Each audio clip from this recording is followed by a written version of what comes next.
Good morning, everyone, and thank you so much for joining us for Sounds on the Couch today. I am so excited to introduce the guest that we have today, Ann Leikin. She is an Emmy nominee songwriting consultant, author, and master marketer. She works with talented lyricists, songwriters, and singer-songwriters. She has 12 clients that are Grammy winners and 19 clients that are Grammy nominees. She has written songs for over 6 dozen TV shows and movies, including Violet, which has won an Oscar. She has co-written songs for the likes of Katy Perry, Tina Turner, Cher, Dusty Springfield, amongst many other big name stars. She has written books called How to Write a Hit Song and How to Be a Hit Songwriter. And she's here today to talk to us all about songwriting, feedback, co-writing, and writing for others. I know that there's so much valuable information that you'll gain from this interview. So I won't keep you waiting any longer. I'll bring Molly Ann up to talk to us now. Hello, Molly. Hey, Kaz. Thank you for inviting me to join you today. Oh, thank you so much for joining us. It's an absolute honor, and I'm glad that we could work out the time difference as well. So it's an absolute honor to have you here. Well, I'm happy to be here, and I'm excited for your questions, and I'm hoping that I can help your colleagues in Australia. Absolutely, and I know you've got so much insight to share. So let's just jump straight into the questions. You've had such an incredible career to date. As we said before, you've won many awards. You've written for many big name artists. You've published books. You teach, you coach, and you speak at events. Tell us a little bit about what makes up Molly Ann and a little bit about your background. I had a grandfather, Louis Leikin, who was from Russia. And when he was born, his birth was not registered because as soon as it was, the Cossacks would wait till he was 15 and snap him up and put him in the army. Okay. So they never registered his birth, but then when he was 15, he was carrying on with his friends and maybe having a little too much schnapps, and they got him. And he went in for his conscription interview and said, I'm honored to serve in the Tsar's army, but you probably don't know that I'm a virtuoso violinist. Well, they had no idea. Yeah. And they said, come back tomorrow for an interview. So, in an audition. So he comes back the next day. Tragedy has struck. His hand is in a cast. And he was still able to convince them of his genius, and they put him in the band.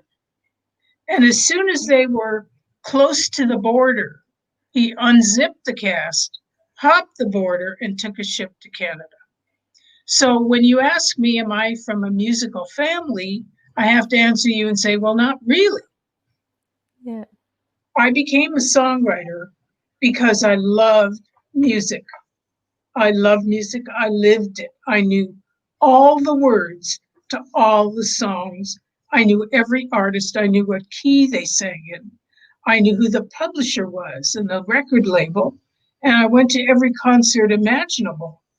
And that was my life. And I saw myself there. And I guess the visualization really helped draw me to a career in the music business. Wow, that's amazing. And so what was it that first got you interested? I mean, you said that you didn't come from a musical family as such. So what was it that first got you interested in the music and the songwriting? When I was at the University of Toronto, I lived in a dorm called Whitney Hall. And there was a woman who had a baritone ukulele there. Now, my fingers are too short to fit across 6 strings on a guitar. And everybody was playing the guitar and singing like Joan Baez and Peter, Paul, and Mary. And Bob Dylan. So I thought, well, I got to sing too. And she taught me how to play the baritone ukulele. And then I could play anything because at that time, if a song had 3 chords, it was a big deal. Most of them had 2. And so my friends in the dorm became my enemies because I never stopped playing. And a lot of them left the dorm and rented an apartment. Here's Molly. She'll never shut up. But anyway, the day Kennedy was shot, JFK, I wrote a song. Yeah. And by then I had graduated and moved out. And my roommates asked me, sing that song you wrote about JFK. Wow. And I thought I was good. I thought I was good. It was just a matter of a few minutes before I signed up with somebody big, like Warner Brothers or Sony. Wow, that's amazing. And so is that sort of where the career started as well?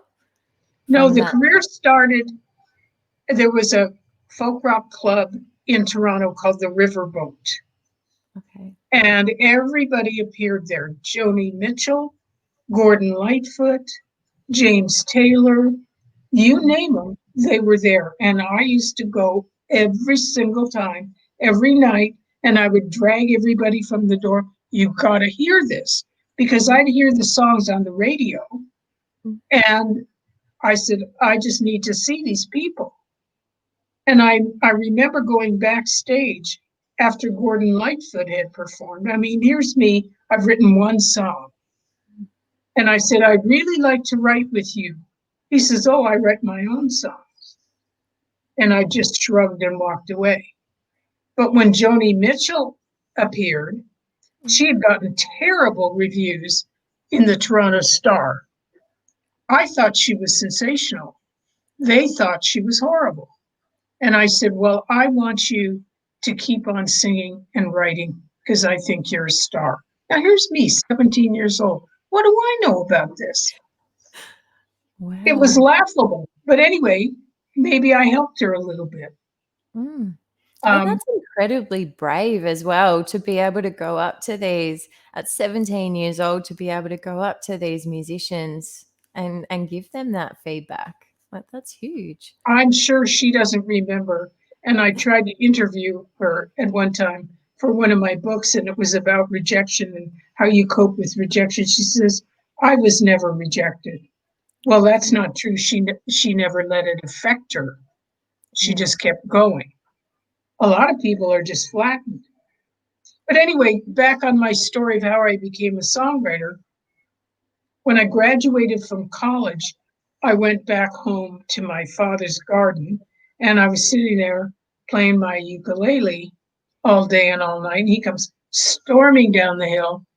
Do you tell me that I sent you to college so you could sit here and make that racket for the rest of your life? And I said, yeah, that's about it.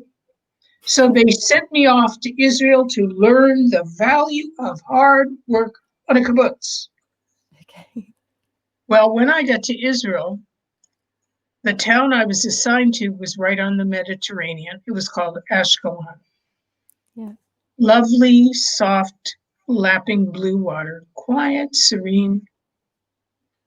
And I'd go there every day. I had a little job as a quote unquote English teacher at a school that taught Moroccan immigrant children how to speak English. They were not even slightly interested in learning English, but they wanted to learn American songs. Okay. So I taught them songs.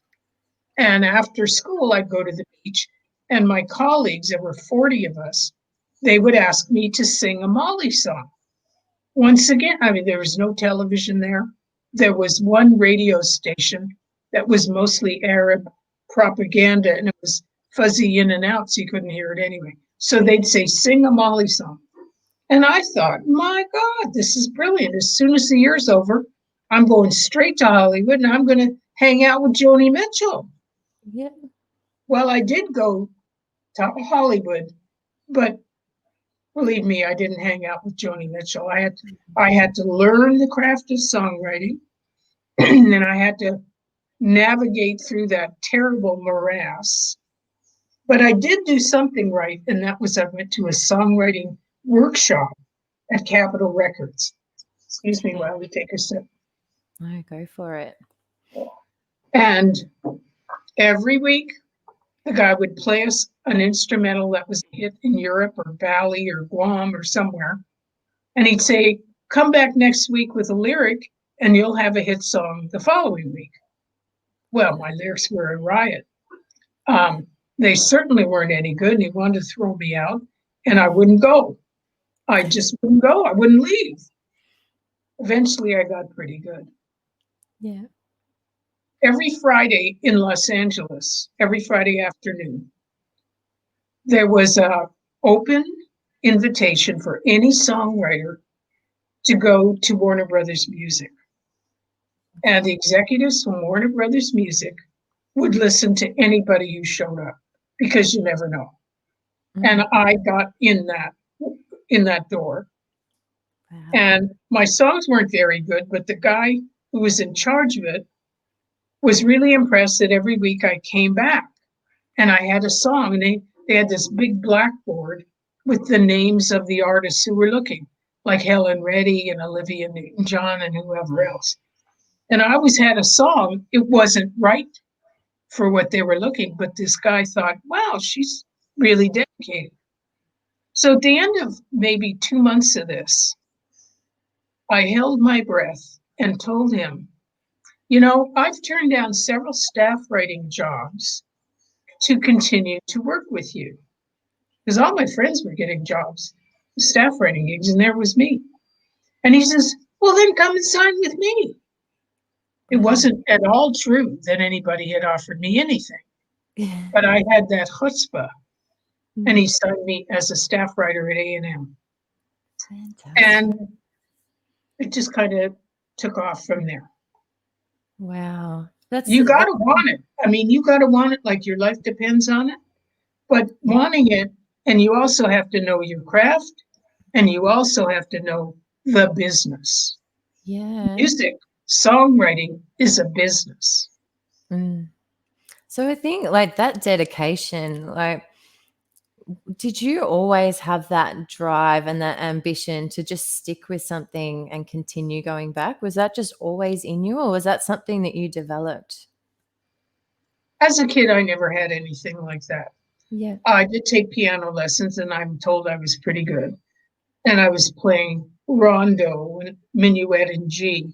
And then I'd come home from my piano lessons and change the end to some pop song, like a big song, hit song when I was a little kid was called Come Go With Me.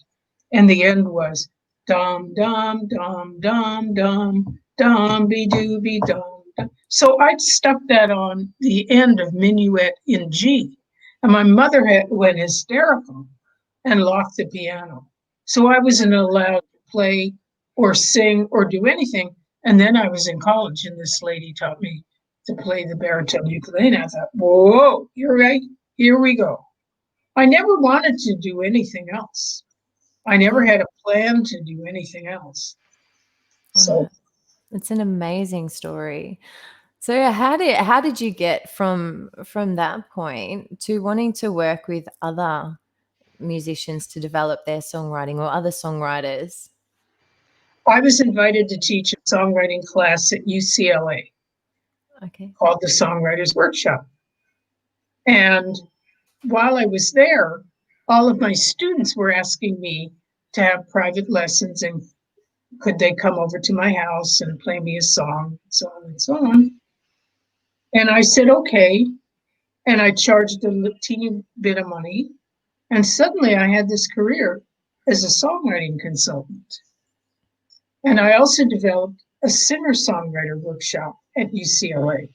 And those people all they were all my kids were very talented. And among them was Cheryl Benteen from Manhattan Transfer, and all kinds of other people, all of whom have won Grammys and Oscars and who knows what. And so on Sundays, I had a workshop at my house. From 2 to 4, I had the beginners, and from 5 to 7, I had the advanced. And it was just fabulous. I lived a block from the ocean in Santa Monica. So they'd all go first to watch the sunset, And then they'd come over to my house all full of that energy, that fresh salt air. And we'd make music. It was fantastic. Wow. I was so proud of them. And they were talented, but they didn't have, most of them didn't have that drive. They sort of had this fantasy that someone was going to discover them. Yeah. And I had to stay on them. No, this is a full-time job. Yeah. You write, you push. You write, you push. And as I went to Nashville and met other songwriters, many of them were way more successful than I was at the time. They told me Monday, Tuesday, Wednesday, they wrote. Okay. Monday, Wednesday, Friday, they wrote. Tuesday, Thursday, they hustled. Wow. And that's how you do it. Yeah. And I think that in itself is amazing advice for people out there, just to show how important that part of it is. I guess, are there any particular artists or songs that have particularly inspired your direction in terms of your songwriting? Well, this week I'm in love with J.P. Sachs Yeah. and his song "If the World Was Ending," and I can't stop singing that song.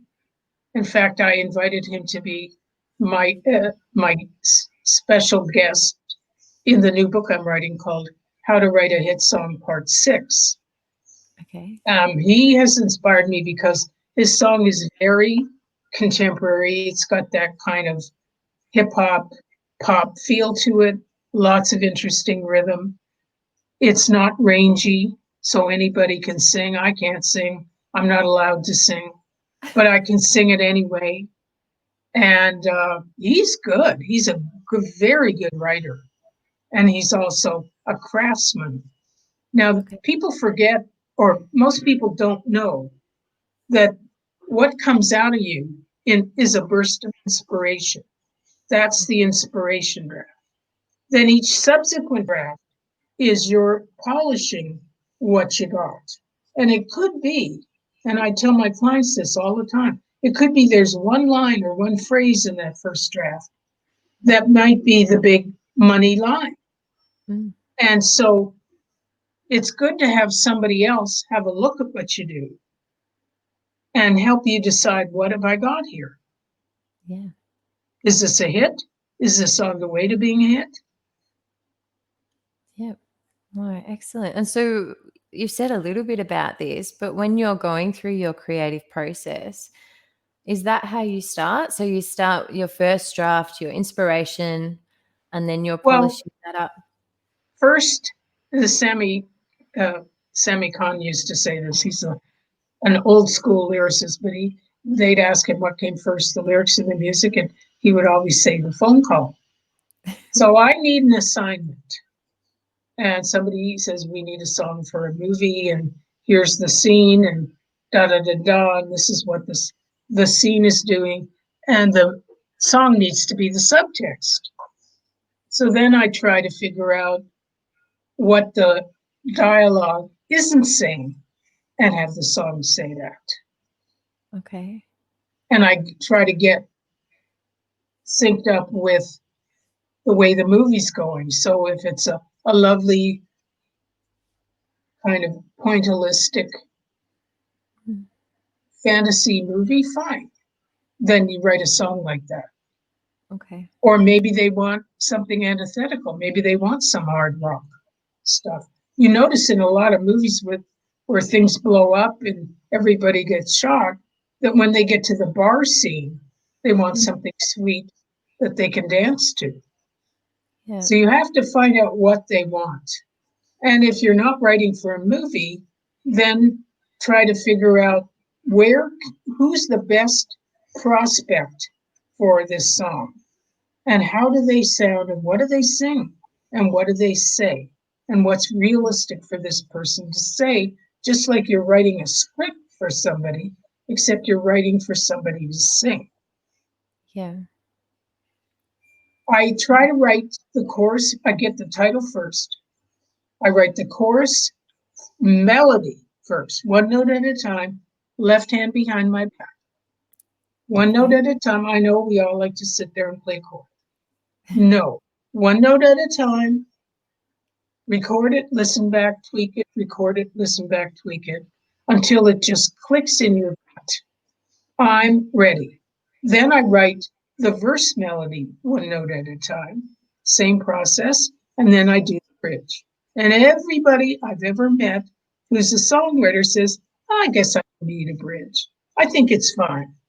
I've never met anybody who likes to write a bridge. And the reality alone with that. what? I said, at least I'm not alone in that. Oh, no, you get this great chorus, lovely verse, and who wants to write a bridge?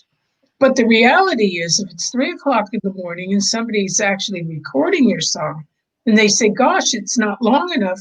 Give us a bridge." You can't sit down in that moment and come up with one. So it's just part of your job. So melody first, melody and rhythm first. These days, rhythm is way important. So it's not just da da da da da da da da da. It might be da da da da da da da da da da da da dee da. Get that rhythm in there. If it's a choice between ballad and mid or up tempo, they're always going to choose the latter. Yeah. So when you're getting started, Leikin's laws give them what they want, and then when you're settled, when you're there, you do what you want. Yeah. Excuse me, I'm going to sneeze. Okay. International sneeze. Well, I guess I'm going to sneeze later. Okay. All right. So that's such detailed advice. That's fantastic. What in your eyes actually makes a really, truly great song? An irresistible sing-alongable melody. Yeah. That you're here, you walk by some car that's driving by, and it's playing the song, and then you're in the shower the next morning and you're singing it. And you thought, wait a minute, I don't even know that song. So the music slides through your pores and gets into your heart. Yeah. So the first 4 or 5 times that we hear a song, we hear the melody and the rhythm. And it's only after that that we hear the lyric. So the first thing is to have a killer melody. And that's not a bunch of chords cranked up loud. It's a very deliberate choice of individual notes with rhythm. And once you got the melody down, then add the chords. Now, I know that's antithetical to how most people work, but I always say, try it. You might like it. And when you change the process, you can change the result. Fantastic. If someone is looking to create their first or their next song, where can they begin to look for some real inspiration to get started? Their lives. What moves them? What makes them cry? What makes them afraid? What makes them angry? And these days, you don't have to look too far for any of that. Just turn on the news. The other night, it was after Trump was diagnosed with, I was going to say AIDS, with COVID. Yeah. Then there's a story about some crazy militia in Michigan that was set to kidnap the governor. Mm. And I turned off the TV and crawled up like I was a 5-year-old, and I said, I can't deal with this. And I just put on something happy. Yeah. I could not deal with it. So there are lots of songs, or could be lots of songs about, I'm so scared. I had these plans for my life. I had a good job. I can't go to the office anymore. I had wonderful friends. I can't see them anymore. Yeah. I'm scared to go buy a tomato. So write what's in your heart, write the truth. And I have some questions I want you to ask yourself. 1, have I heard this before? Yeah. If so, could I make it a little different? And if not, could I write something else? Tough, terrible questions. I don't need to hear another song called I Love You, Baby. We've got those. Tell me what only you can tell me, because nobody but you is you. So write your fingerprint. And it's not about what anybody else is looking for. It's about what you can contribute to the literature of music that only you can, because nobody but you is you. Yeah. What makes a Kaz song? What's your signature? They should know within 2 lines. Oh, if your name wasn't on it, oh, Kaz Harding wrote that. Yeah. Wow. So I guess once somebody does have that idea, so maybe they've been watching the news and they're inspired to write about that fear, how can they further develop that idea? Okay, I'm glad you asked that question. I have a website, songmd.com, and on it I have about 100 blogs. One of them is called How to Write a Hit Lyric. Okay. And I break it down this way. Put the title of your song at the top of a blank sheet of 8.5 by 11 paper. I don't trust computers. Computers get hiccups. Phones, I don't know what happens to them, but your whole life can go away. I believe in a 3-ring, single-lined notebook. Top of the page, put the title. Then scribble down everything that's in your heart relating to the title. Okay? And then when all those thoughts are complete, take another piece of paper, put the same title at the top, and write a few sentences in prose, like you're writing a letter. Dear Kaz, this is what I want to say in my song. It's Saturday afternoon. I'm scared to death to leave the house. People who are my neighbors aren't wearing masks. Am I going to be here tomorrow? Mm.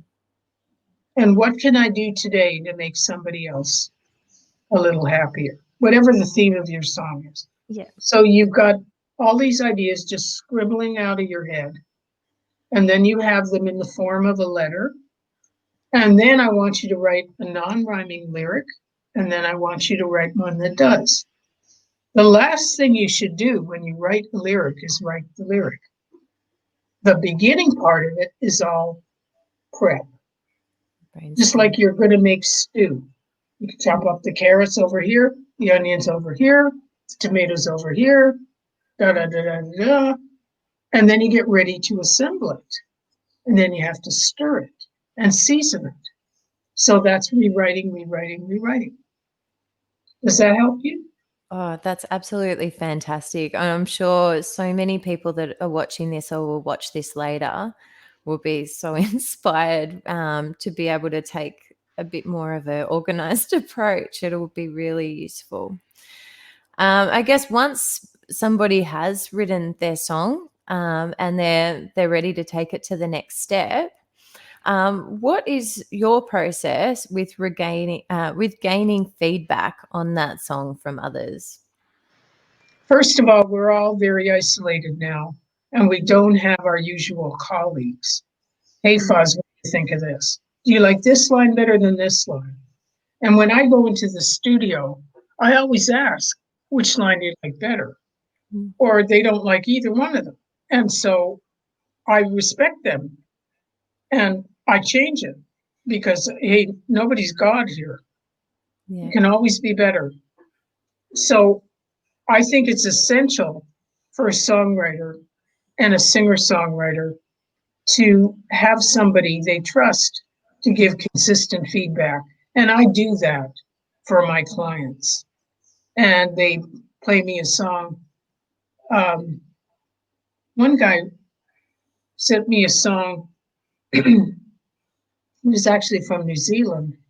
Okay. And it was kind of a I love you, but you don't love me back song. And right in the middle there was a line called Chocolate Chips and Quicksand.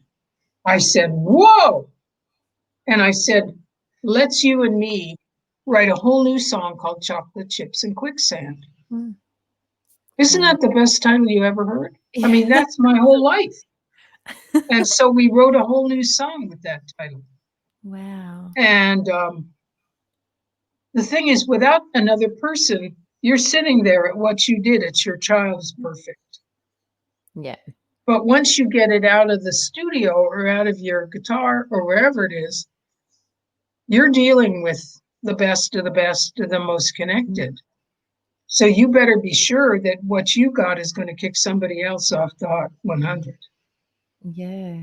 And they're No. not going to go lightly. They've dug and scratched and fought for their spot, and they ain't leaving. Yeah. So I offer that as a consultant. I'm the middleman between you and the Billboard chart.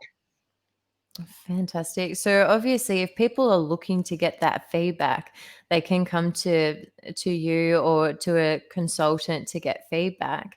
But if they don't have that at the moment, is there a way that they can look to gain or build that circle with people that will give valuable feedback to them? In that case, I would recommend that you have a circle of songwriters and singer-songwriters who are actually doing it and getting somewhere, have some connections, and are just a little better than you are. It's like playing tennis. You always want to, sure, you like to win, but to improve your game, you've got to play with the people who are better than you, because there's no other way you're going to improve your game. So have consistent feedback. It's not, do you like my song? But because then you send it to your mother. But who am I aiming this song for? And if you're not a singer, that's really important. You want to always be in a package that's the easiest to market. So these days, in addition to being a writer, you got to be with a performer whose voice is going to, as I said before, knock everybody else off the radio, off the Billboard chart. And by radio, I mean all media. But have consistent people. You should have maybe 3 or 4 people. And what do they think? Do you have a strong enough hook? Can you sing the song back after hearing it one time? Yeah. Are you telling me something I haven't heard before? Like last week, somebody sent me a song and something about blue messages. And I thought, what are blue messages? Unhappy messages? I said, first, in 2020, nobody's blue.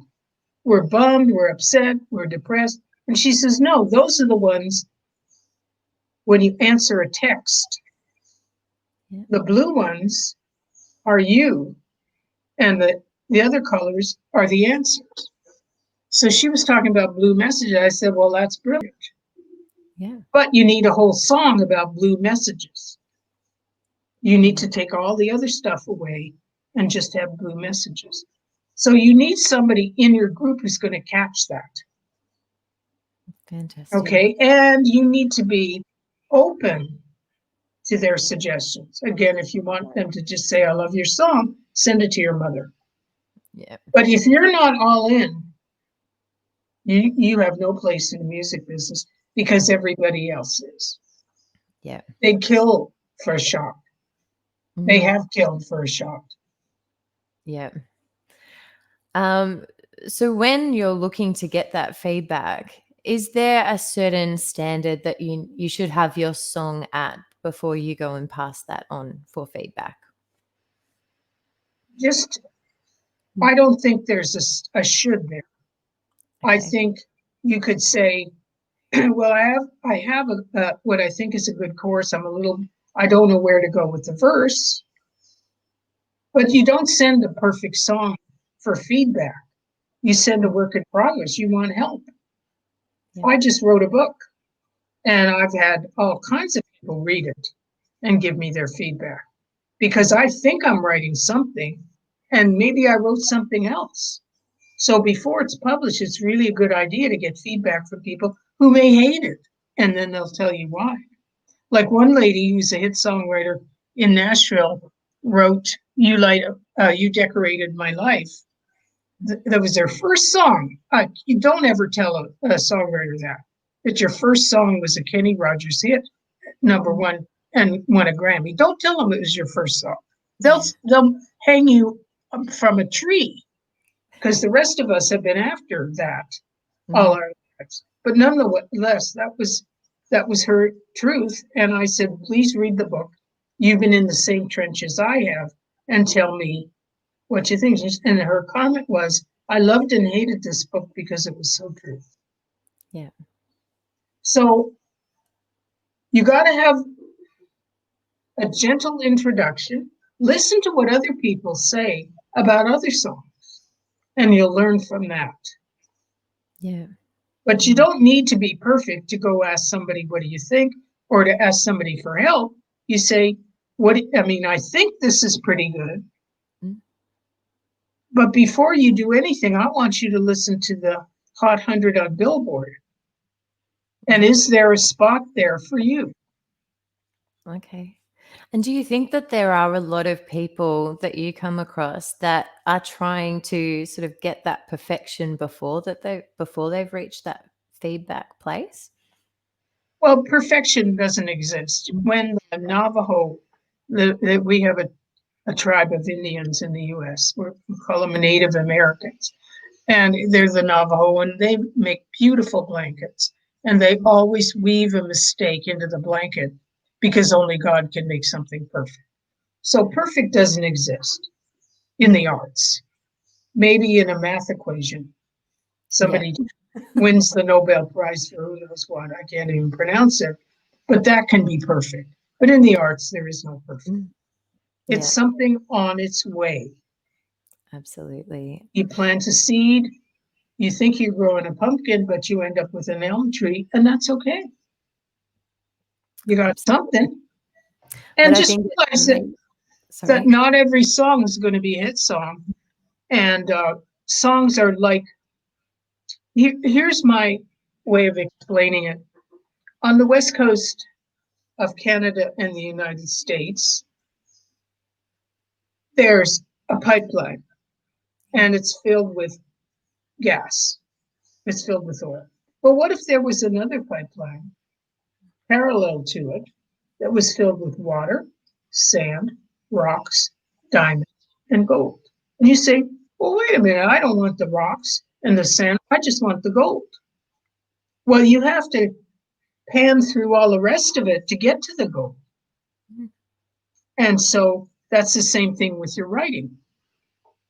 I know lots of hit songwriters who kept a notebook, and there were some terrible songs in that notebook next to the one that won an Oscar.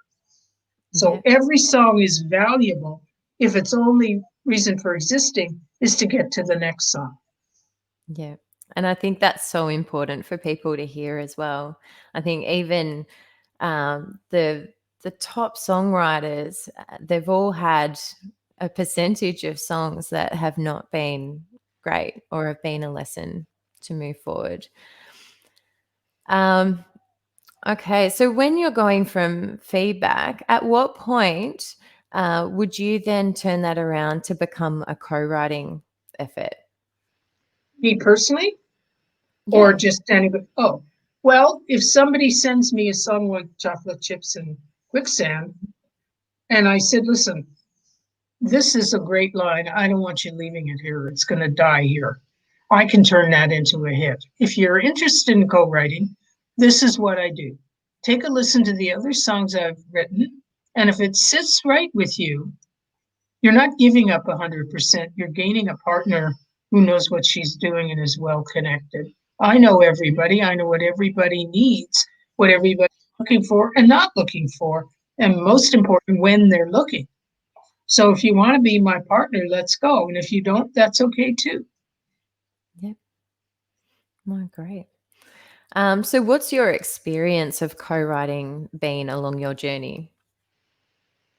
The more people in the room, the better the chances are that you're going to have something substantial, because you've got input from at least two people. Yeah. And sometimes I worked with two other people, and everybody brings something else. And you know, the two of you could sit there for days saying, well, what rhymes with orange? And there isn't anything that rhymes with orange. And so you're sitting there and the time's going by, and then somebody else pops in and says, well, why don't you change it so orange isn't the rhyme word? And you choose something easy like me or you or flu or something where there's 10,000 options. So just that casual remark can make all the difference. So I disagree with these gangs of people who get together in a room and everybody, including the guy who cleans the ashtrays, is suddenly a co-writer. I hate that. But there's an energy that everybody brings. And it's just miraculous when that energy gels. And when there's two people in the room, there's a third entity altogether that results from their creative togetherness. Okay. So it can be magical, and you never know. You could write with Kaz one week and holy cow, this is the best song I ever heard. And the next week, I don't know what happened. We had such a good one last time. We just keep at it. And I like to encourage people to keep trying other partners because you never know. And the one thing you definitely don't want to do is collaborate with someone just because they live up the street. Convenience is not a collaborator. Elton John and Bernie Taupin met through an ad in a magazine. They lived in completely different parts of England. Yeah. And I think just having the internet now and the access that we have gives us so many more opportunities to find people to collaborate with too. It's amazing. What can people do to get ready if they want to start doing a co-writing session? Well, I think they should do some research and find out who they're going to be writing with. Where is he or she from? What kind of music does he like? What are his strengths? And don't ever tell him, but what are his weaknesses? What can you bring to the table that he can't bring by himself? Yeah. Okay, fantastic. Himself, herself. Yep. Themself. Let's not get lost in the pronouns here. No, fantastic. And you've written so many songs for some big name artists, which we mentioned earlier. How did you get into the space of writing for some of these big name artists? Since I don't sing, I couldn't go get a deal to sing my own songs. Okay. So I became a very good assignment writer. And they'd say, we need a song for this scene, or we need a song for this album. And believe it or not, people would say to me, well, in this song, we need a new sound here, and an E song here, a sound here, and an ong there. I said, what? Anyway, that's what they wanted. I either did the assignment or I didn't get the cut. So I was very good at delivering a custom song. Yeah.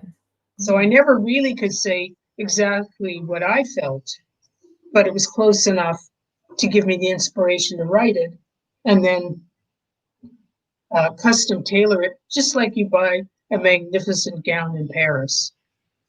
And it's to the floor and has a train. Well, it's too long and lose the train because in the movie she's going to be running and tripping on the train.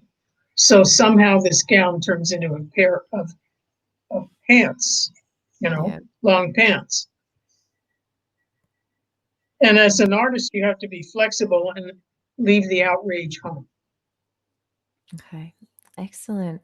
And so if a listener or somebody watching this is looking to start creating songs for other artists, where can they begin?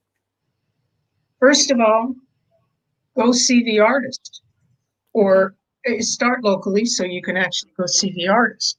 And if that's not possible, you can go see them online. You can see them on YouTube and listen to what they're writing and see if they have co-writers. Some of these people write by themselves and they're not interested in co-writing, or they're only interested in co-writing with someone who's at a higher level in their career. So Your job as a new songwriter is make yourself totally important and necessary to the team. You're a team. You're in business together.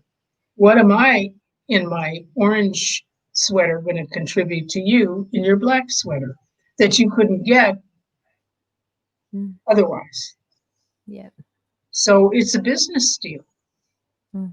Somebody may be very good at painting pictures, but has absolutely no clue on how to market them. So even though you may not be a natural marketer, you're important if you get down and start hustling and find gigs for this person. Mm. And more important than anything is get it in writing. I used to trust everybody, and wait a minute, how come my name wasn't on it? Oh, I Wow. thought you were just helping us out. Yeah. Really? Get a deal, get it in writing, invest in a lawyer, get a contract. And if somebody won't sign a contract, you don't want any part of it. Yeah. That's Do you it. think that's something that is that something that you've seen across the board generally within the music industry, that if you don't have that in writing, that gets I hate to slam the business that has fed me all my life, but get it in writing. yeah. Get it in writing. And I mean, if my father wanted to do a business deal with me, I'd want it in writing. Yeah. It has no bearing on my father. It just means that's the kind of business it is. Yeah. Absolutely. But your job is to hang out, to be around the people who are performing, to be around the people who are singing. And you'd say, well, I really like the guy's voice, but I don't think his songs are strong enough. I could change that. I could help him make those songs stronger. And then I'm absolutely valuable to the package. And you could be the one who gets the gigs. And part of the deal with the gig is I have to write the song with you. And if he wants to add somebody else, that's fine too. But you have to include me. And maybe not just for the one song, maybe a whole CD, and maybe 5 or 10 CDs down the road. So you're not discarded after you help launch this guy. Yeah. I was a staff writer for Chapel, and my publisher called me, says, we have a star who's stuck. Would you go out there and co-write with him? I said, sure. So I leave Santa Monica, my little red Volkswagen. I drive 40 miles in the rain. The guy answers the door. Oh, thank God you're here. So we sit at the piano, and there's nothing really happening. We kind of have a few ideas, and then 4 hours go by and nothing's really happening. I said, you know what?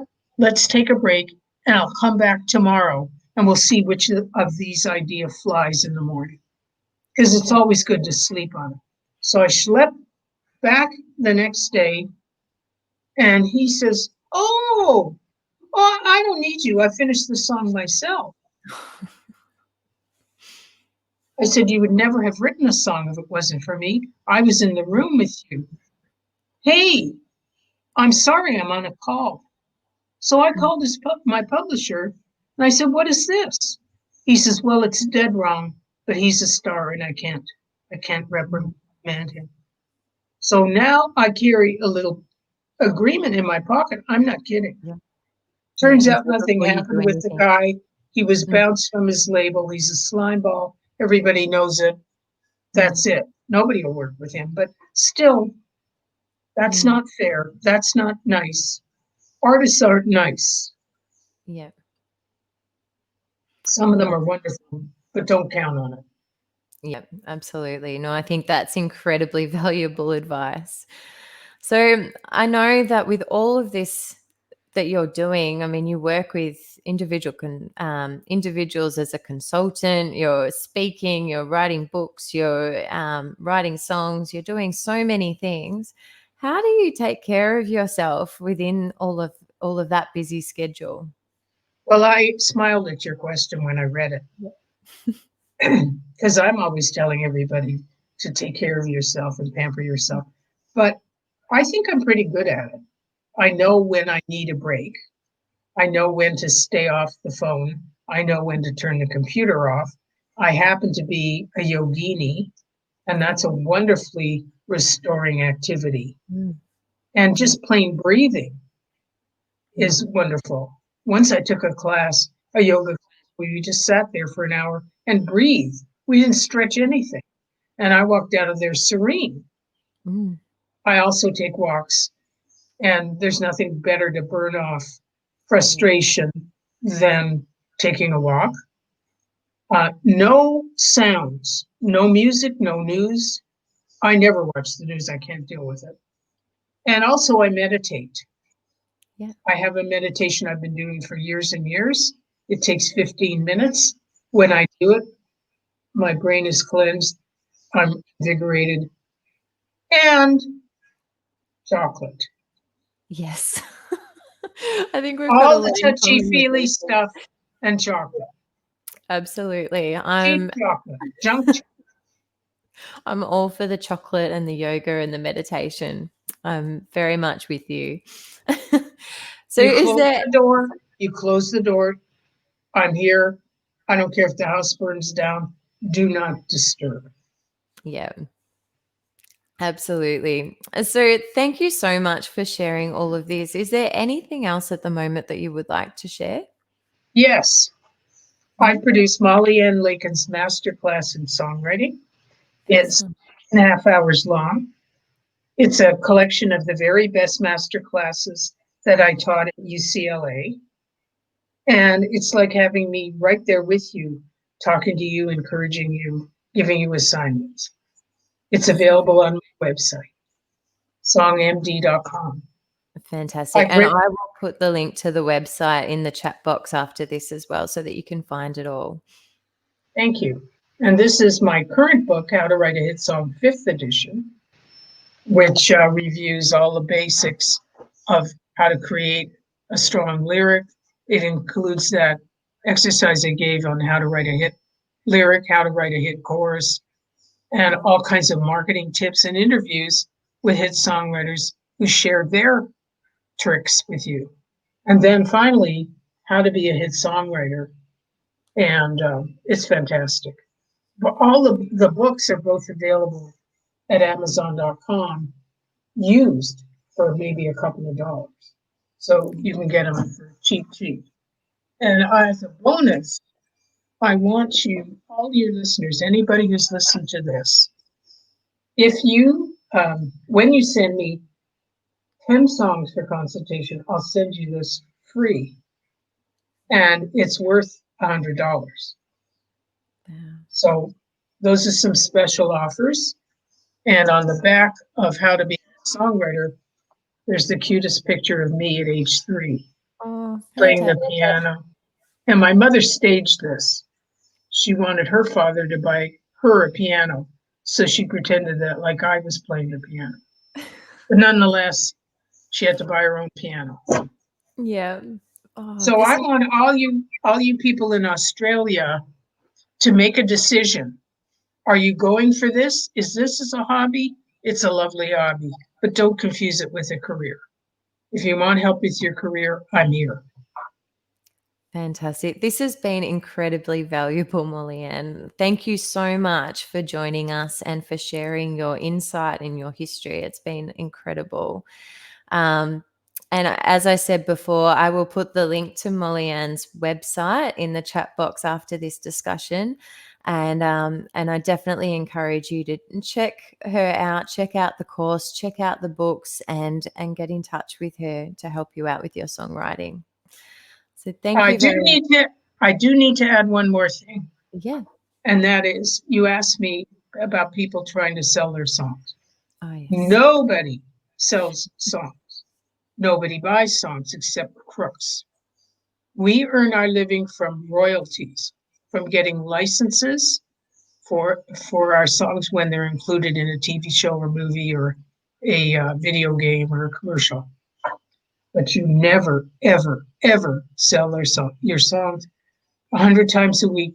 Well, I have some songs I need to sell because I need money for tuition. Well, it isn't done like that.